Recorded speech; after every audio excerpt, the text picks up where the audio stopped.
Hey guys, welcome back to my YouTube channel. নমস্কাৰ আপোনালোক সকলোকে মোৰ আন এটি ভিডিঅ'লৈ স্বাগতম জনাইছো। আজি মই আপোনালোকৰ মাজলৈ লৈ আহিছো চিকেন মমৰ ৰেচিপি। ইজি পদ্ধতিত চিকেন মমৰ ৰেচিপি আজি মই বনাই আপোনালোকক দেখাবলৈ চেষ্টা কৰিম। আহক আজি দেৰি নকৰি তেতিয়াহ'লে এই ভিডিঅ'টো আৰম্ভ কৰোঁ।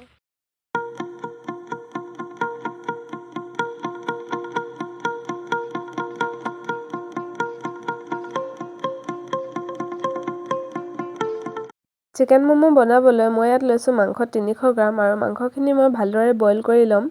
এফালে গৰম হৈ থকা পানীত মই মাংসখিনি দি দিছো। 5 মিনিটমান বইল কৰাৰ পাছতে এই মাংসখিনি ভালদৰে সিজি আহিছে আৰু মই এতিয়া মাংসখিনি এটা বাটিত কাঢ়ি লম।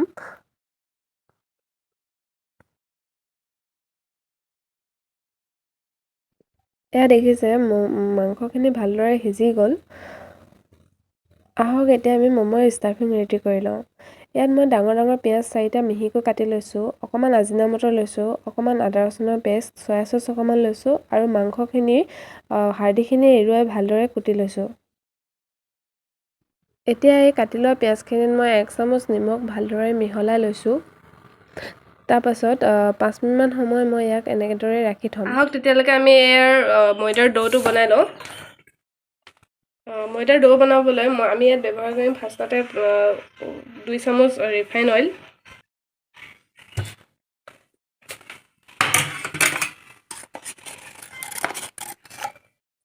এতিয়া আমি ইয়াত ব্যৱহাৰ কৰিম আধা চামুচ বেকিং পাউডাৰ, আধা চামুচ নিমখ। এতিয়া এইখিনি ভালদৰে মিক্স কৰি ল'ব। এতিয়া আমি ইয়াত অকমান কুহুমীয়া পানী দি এটা সফট ডো ৰেডি কৰি ল'ম।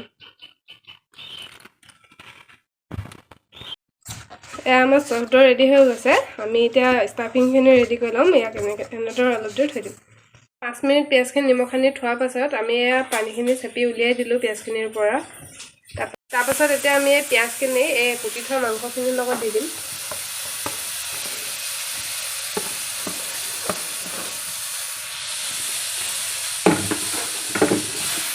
যিহেতু পিয়াজখিনি নিমখ দিয়াই আছিল, সেইবাবে মই ইয়াত অকণমান নিমখ ব্যৱহাৰ কৰিছোঁ। এতিয়া অকণমান ইয়াত আজিনামটৰ দিছোঁ, 2 চামুচ সয়া সচ দিছোঁ আৰু 2 চামুচ আদা নহৰুৰ পেষ্ট। এইখিনি আমি এতিয়া ভালদৰে ইয়াক মিহলাই লৈছোঁ। এনেদৰে মিহলাই লৈছোঁ।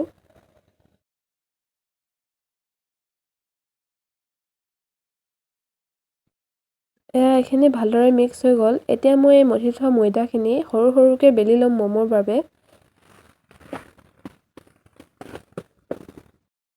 এয়া দেখিছে মই সৰু সৰুকৈ মমৰ বাবে এইখিনি বেলি লৈছোঁ আৰু এই ষ্টাফিংখিনি ৰুটিখনৰ মাজত দি পেলাই এটা চুকৰ পৰা ভাঁজ দি বনাবলৈ চেষ্টা কৰিছোঁ।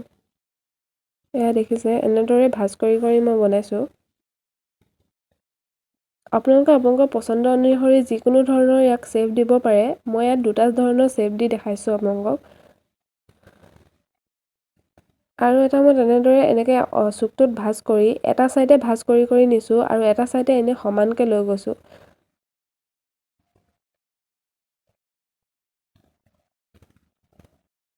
এয়া দেখিছে মোৰ মমোটো হৈ গ'ল। আপোনালোকে আপোনালোকৰ পচন্দ অনুসৰি যিকোনো শ্বেপ দিয়ক ইয়াক।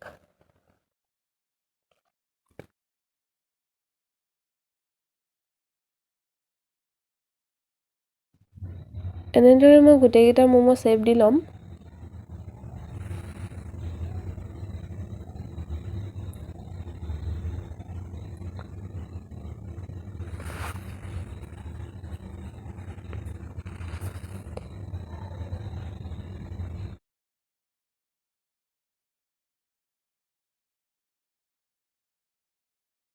এয়া দেখিছে মোৰ মমোখিনি শ্বেপ দি হৈ গ'ল। মই এনেদৰে গোটেইখিনি মমো শ্বেপ দি ল'লোঁ।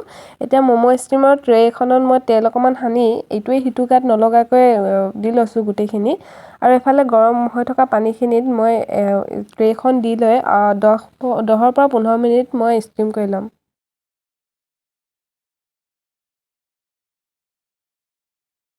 এই 15 মিনিটৰ পাছত মই মমোখিনি খুলি চাইছোঁ, ধুনীয়াকৈ এইখিনি হৈ গ'ল। এতিয়া মই এইখিনি ধুনীয়াকৈ গাৰ্নিচিং কৰি ল'ম। এয়া দেখিছে মোৰ গৰম গৰম ম'ম' ৰেডি হৈ গ'ল। মই ইয়াক বগা তিল বিলাহী চাটনিৰ সৈতে গাৰ্নিছ কৰিছোঁ। যদিহে আপোনালোকক এই ভিডিঅ'ৰ ৰেচিপি লাগে তেতিয়াহ'লে প্লিজ মোক কমেণ্টত জনাব আৰু মোৰ ভিডিঅ'টো চাই কেনেকুৱা পালে জনাবলৈ নাপাহৰিব। আৰু যদিহে মোৰ ভিডিঅ'টো চাই ভাল পালে তেতিয়াহ'লে প্লিজ মোৰ চেনেলটো লাইক, কমেণ্ট, শ্বেয়াৰ আৰু ছাবস্ক্ৰাইব কৰি দিব।